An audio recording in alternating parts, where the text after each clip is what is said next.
आज की कहानी है बच्चे ने दी माँ बाप को एक सीख।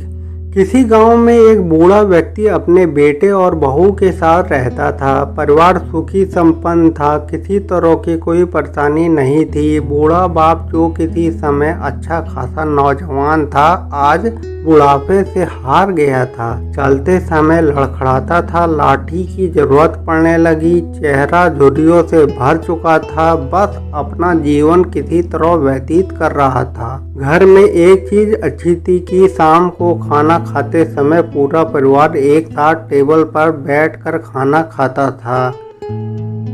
एक दिन ऐसे ही शाम को जब सारे लोग खाना खाने बैठे, बेटा ऑफिस से आया था। भूख ज़्यादा थी सो जल्दी से खाना खाने बैठ गया और साथ में बहू और उसका एक बेटा भी खाने लगे।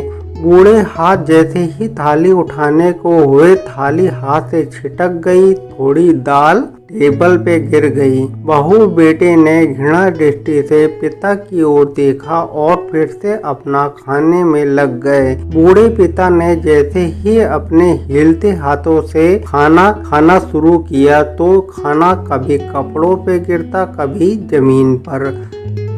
बहू ने चिढ़ते हुए कहा, हे राम, कितनी गंदी तरह से खाते हैं, मन करता है इनकी थाली किसी अलग कोने में लगवा देते हैं। बेटे ने भी ऐसे सिर हिलाया जैसे पत्नी की बात से सहमत हो। उनका बेटा यह सब मासूमियत से देख रहा था। अगले दिन पिता की थाली उस टेबल से हटाकर एक कोने में लगवा दी गई। पिता की आंखें सब कुछ देखते हुए भी कुछ बोल नहीं पा रही थी। बूढ़ा पिता रोज की तरह खाना खाने लगा। खाना कभी इधर गिरता, कभी उधर। छोटा बच्चा अपना खाना छोड़कर लगातार अपने दादा की तरफ देख रहा था।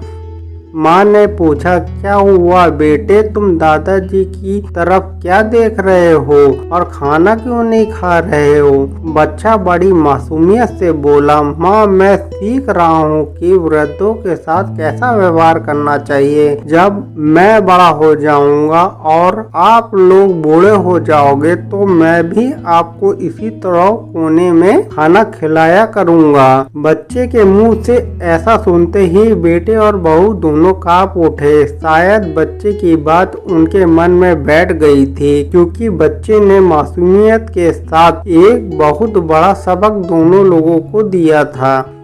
बेटे ने जल्दी से आगे बढ़कर पिता को उठाया और वापस टेबल पे खाने के लिए बैठाया और बहू भी भागकर पानी का गिलास लेकर आई कि पिताजी को कोई तकलीफ ना हो। इस कहानी से शिक्षा मिलती है कि माँ बाप इस दुनिया की सबसे बड़ी पूंजी हैं। आप समाज में कितनी भी इज्जत कमा ले या कितना भी धन इकट्ठा कर ले, लेकिन माँ बाप से बड़ा धन इस दुनिया में कोई नहीं है। अगर मेरी कहानी आपको पसंद आई है तो मेरे चैनल RS स्टोरी को लाइक करिए, सब्सक्राइब करिए तथा बेल आइकन में क्लिक करिए। धन्यवाद।